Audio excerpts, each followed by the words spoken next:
through you.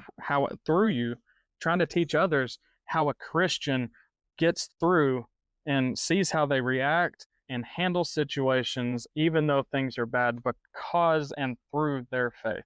Hmm. You know, Exactly. You know, I'm probably gonna make a video on, the peace in the storm. That's probably gonna be the next video I make. hmm Um, and I'll get a little bit into that now since we're sitting here talking about it. Is that a peace that a Christian can find in a storm of life is supernatural. Um, I had someone ask me, what do I get out of the Christian faith? What is the first thing that comes to your mind that you get out of?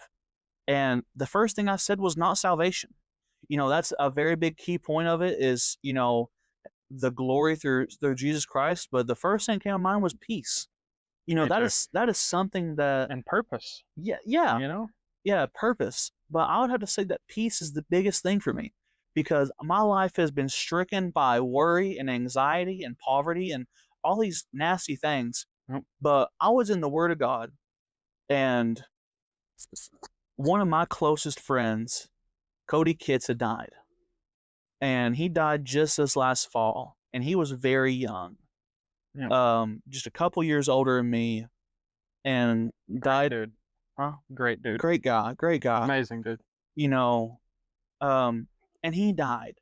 And, it was really hard. But there was a peace about it. And not even the next day. I got a call from my mother that my great grandmother had died. And it was expected, but I didn't expect it to happen that fast. So within not even 2 days, two very key members of my family, I consider my friends to be my family, had died.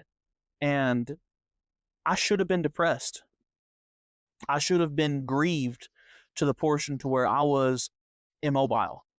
Um, and not too many months before that, me and my wife had lost our first pregnancy, and I'd went through a very, very hard, very gruesome time in just my depression.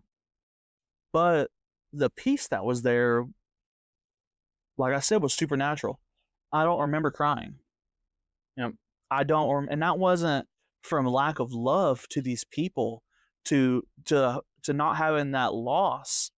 But when I say, if you keep your eyes on God, you will walk on water.